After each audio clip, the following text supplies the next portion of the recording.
What a great week to be a crook. First, the nation's biggest police force, the Met in London, announces to throttle back on investigating what it calls low-level crime. Unless there's some good forensic evidence, victims of burglary will be told there'll be no investigation.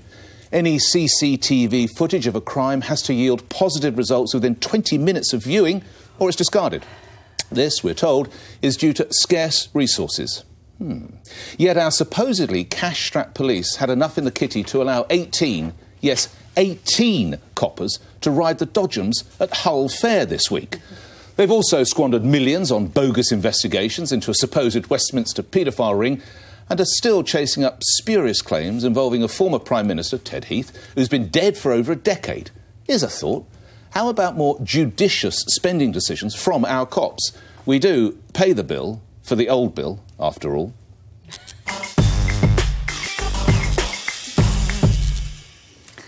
Not surprisingly, I absolutely agree with you. I mean, we have to start by saying that, you know, all of us owe a huge amount of gratitude and for the police, and also they leave home every day not knowing if they're ever going to return. That said, you know, when burglaries and car thefts and stuff like this are described as low-level crime, it makes my blood boil, because it's the kind of crime that affects every single person in this country. Thankfully, few of us are affected by murders, and even fewer by rapes and really serious crimes. But this is not low level. This is the sort of crime. You know, I've interviewed people who've said burglary is akin to being raped. It's the violation of your home, and people remain terrified forever. So the idea that they're not going to do this, and the fact, it always amazes me that they've got no cash to put officers on muggings and burglaries, but they have plenty of cash to investigate long dead, maybe paedophiles, don't know for sure. The huge task force, you remember Operation Midland, £2.4 million, 14 months. They wrecked the lives and reputations of the people living. Harvey Procter was financially destitute. Lord Bramwell, a war hero, name was smeared. And they're still looking into Ted Heath. And so they have money for that. They have money for hate crime task forces. And, you know, whatever you think about hate crime, it's a perception. It's a matter of opinion, as opposed to a burglary. Well, it is. It's always a perception. If someone shouts at someone because of their faith or because of their skin colour, that's a real crime, isn't it, to be candid? In terms of a real crime, what I consider a real crime is a burglary, is a mugging. OK, I think June wants to engage, I sense. Yeah. Well, hate crime, Carol, I'm only going to make a small point of that, and then I'm going to go back to your point. OK, sure. Hate crimes are up 29%, highest they've been in 6 years.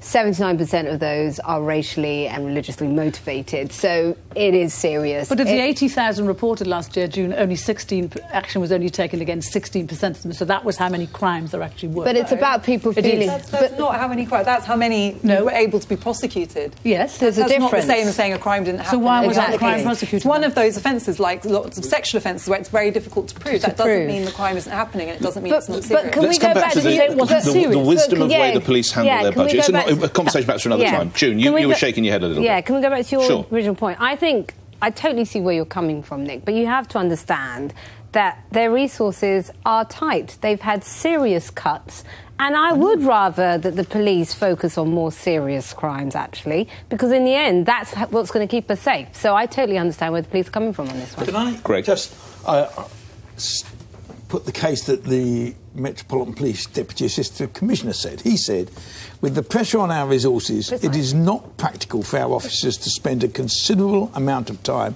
looking into something where, for example, the value of damage or the item stolen is under £50, or the victim is not willing to support a prosecution. We need our officers to be focused on serious crime and cases where there is a realistic chance that they can solve it. I mean, let me just tell you an anecdote from me. I'm walking down a couple of years ago, walking down the street on the mobile phone. Suddenly a guy comes past on a bike, pinches the mobile phone, and off he goes. Right? The police then go, I reported it. You have to report it because you can't claim it from the insurance unless you've got a number. Yeah. I reported it. They then spent, I would say, several days working on this, doing things.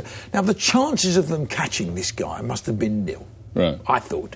And my view is what they have, it's perfectly valid for them to say, what are our chances actually... But they probably spend days because you're Greg Dyke. No. I don't think a normal punter they would spend days doing that. They did. I went over, I spent some time in the police station. They go and found some CCTV stuff for them. I mean, the truth is, I think you have got to make judgments on what are our chances of getting this guy.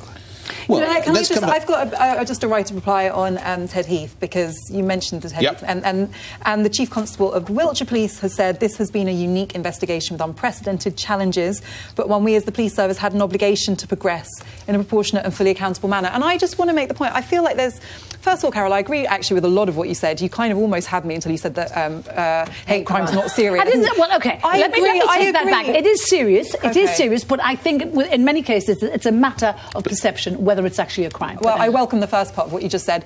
I think that it's completely true that some of those quote-unquote low-level crimes do cause huge hurt and suffering to people, and it's very uncomfortable to hear them described as low-level because of, you know, the impact they can have. Exactly. However, I feel like when you're looking at Ted Heath and other cases you feel have been a waste of money, you're looking at it with the benefit of hindsight. You can't, at the outset of an investigation, decide whether to pursue something because you know it's not. I want to take you one over this. That investigation, the guy was a fantasist. He was a liar and a fantasist, and they did not check him out before they started a £2.4 million investigation. It's easy to say that, but I've done a lot of work on historic. I've done a lot of work on historic sex abuse cases, and the victims are almost inevitably people who have lots of problems. They didn't check this guy Nick out. They didn't check him out. Whatever may be with that case. Before we go to the Hull Fair, and what a shame Michelle isn't with us. Can I tell you about this year alone? We have a police sergeant in Sussex who took it upon himself to advise Tesco and Sainsbury's that they weren't putting the female sanitary products in the right. He had enough time on his hands to do that. We go to Wales, where the police investigated four blokes who dressed out of a Cool Runnings, and they had to interview with the police. Because, no, hang on, let me finish for 1 second. And we go to Humberside. Not even. We're going to the fair. We're going to the fair in a moment. The police actually appealed for witnesses after a white man said he was racially discriminated because he was wearing a Hawaiian shirt.